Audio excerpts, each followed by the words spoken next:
Hi folks, and welcome back to another fly fishing video.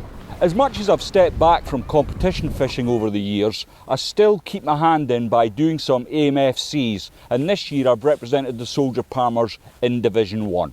I've come to Draycott Water to fish alongside my teammates to try and stay in Division 1. We're currently on 12 points alongside the RAF Fishhawks and Bewl Bridge Fly Fishing Club. It's very tight at the bottom, it's also very tight at the top, with the top teams being on the same points, so it should be a really exciting match. So, nobody wants to go down a division, so without further ado, let's get into it. The Army has two teams that compete in the AMFC in different divisions. This means that today we had 8 anglers on the water, gathering information and getting the key ingredients for success on match day. The where, what and how, to help formulate a plan for the match day. Where then? Locations on the water where the bulk of the fish are. Fish tend to shoal up at this time of year, especially stocked fish, and they'll be in certain areas. The what? The what is the depth of water they can be found. No point in fishing a DI7 when the fish are in the top 4 feet of water. And of course, the how. How to catch them, which includes lines and fly patterns. I was to fish with one of my oldest friends and a man who introduced me to fly fishing, Ronnie Christie. We were digging deep in order to try and stay in Group 1. This was only Ronnie's second day out this year, but he is and always has been a force multiplier within the Army team, a thinking angler who can analyse what's going on around him as well as in front. He is often the first to come up with the solution to catching fish.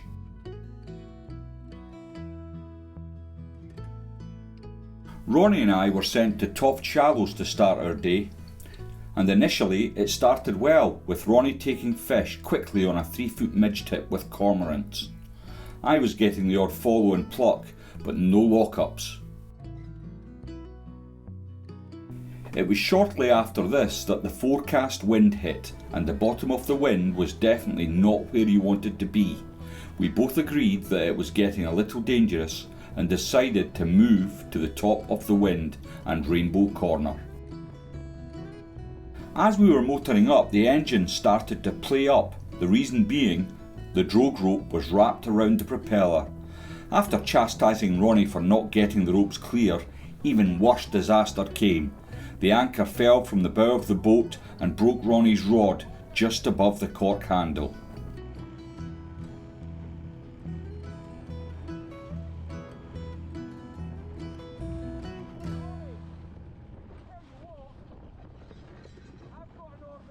By the time we had reached our destination, we looked like 2 drowned rats. Ronnie had broken out the spare rod and we had tied the drogue rope back together.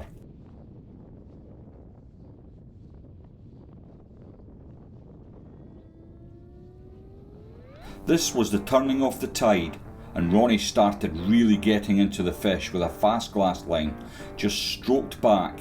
I had changed to a Cortland blue and at last started to pick up the odd fish.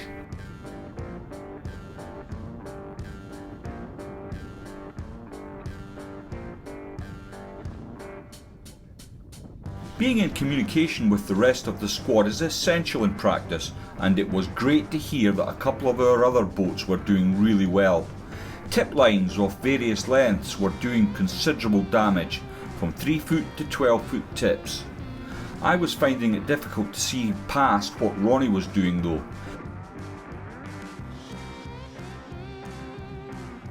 He was fishing a fast glass with an orange blob on the top dropper and 3 cormorants behind, and it was devastating. Everywhere we went on the water it worked. Later in the afternoon, the wind had dropped a little and it was safe to head back down to J and T Boy.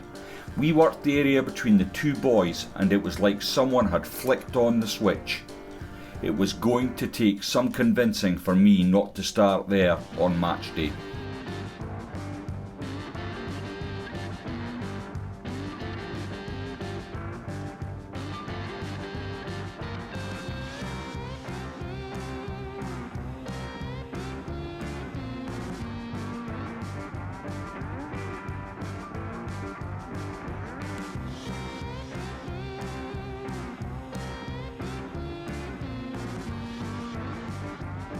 We came off the water at 5, pleased with our efforts. We had found 3 good start points, confirmed the fish were in the upper layers, and identified fly patterns and the best lines to catch them on. Half the job done. With lighter winds forecast the next day, it promised to be a great match. Guys, if you're enjoying the videos, please remember to give them a like and consider subscribing to the channel. It's absolutely free and you can unsubscribe at any time. It really does help the channel grow and encourages me to make more videos. If you're still watching, apologies for the voiceover on this video, but my microphone is kaput and I will have to save for a new one. Maybe you prefer the voiceover. Please let me know in the comments section below. The next day we arrived bright and early at the fishery. I still get a buzz from competition fishing, from the banter in the car park to the speculation of the forthcoming day's prospects. It's a great time to catch up with boat partners from the past and chat about how the fishing has been. Of course, the chat was mostly around how bad the fishing has been, and a quick glance at the results of the airflow competition at Rutland tells its own story.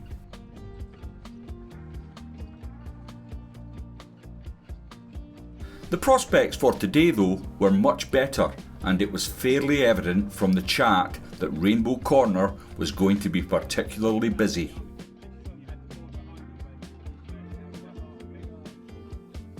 I had drawn Andy Tafinkowski from Invicta B, whom had also practiced the day before. I had assumed I was on the engine as my name was first on the sheet. Apparently though, you are supposed to have a chat with your boat partner first, so apologies to Andy if I jumped the shark.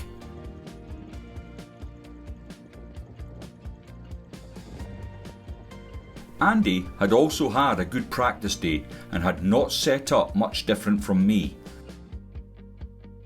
When the hooter went, as suspected, the bulk of the fleet hightailed it for Rainbow Corner. I hung back a little and watched them go.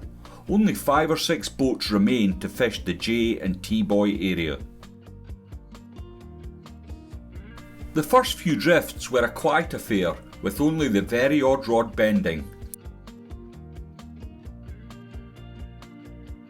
I said to Andy that in an hour most boats will have moved away, leaving us the entire area. I knew the fish were there, it was just a case of waiting for them to come on. The morning was slow and much hindered by the sailing club.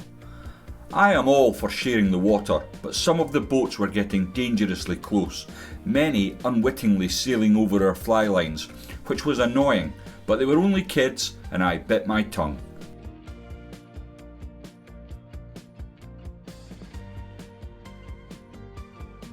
By midday I was getting itchy feet.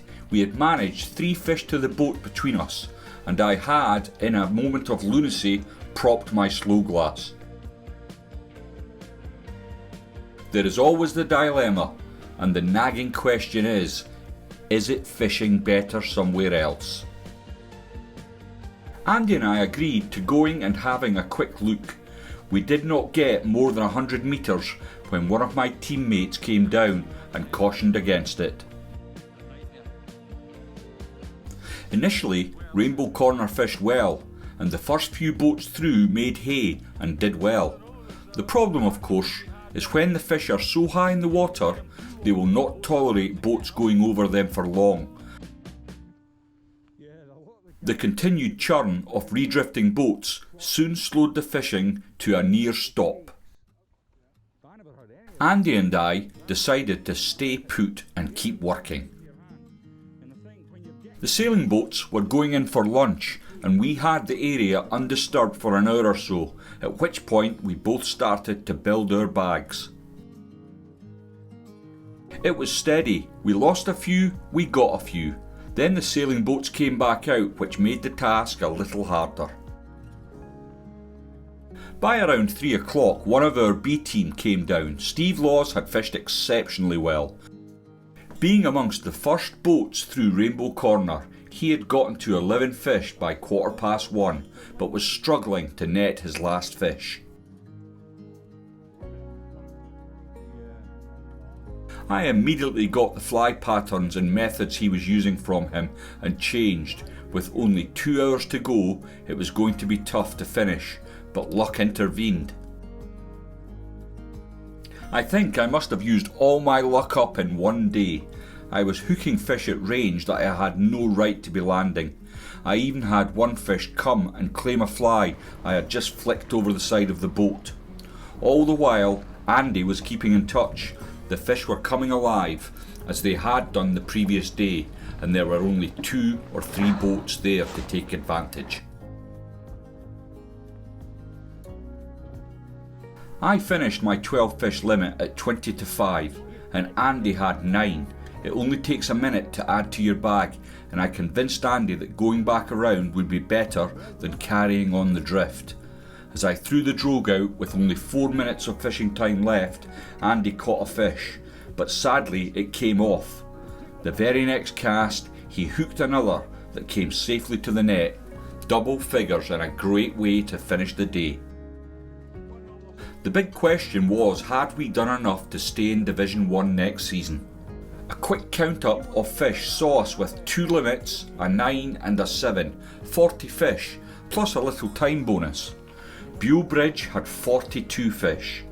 The RAF Fishhawks could sadly only field 3 anglers, which was always going to be uphill. With a total of 28 fish, their fate was sealed.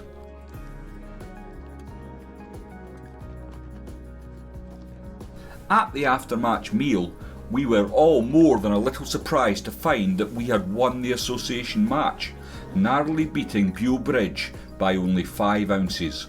A great result for the team after a fantastic event. Draycott continues to be an outstanding venue, and kudos to Tom Bird and his team for making it a great fishery to visit. If you are interested in taking part in these amazing events, look into joining one of the major clubs. You will learn much quicker from others alongside you in a boat than you ever will watching YouTube. Having been involved on the organising side of the Army team for over a decade, I can really appreciate how hard John Caldwell and Jeff Hickson work to make these events happen year on year. If you would like to offer some assistance, please contact them through the website. I will leave a link in the video's description.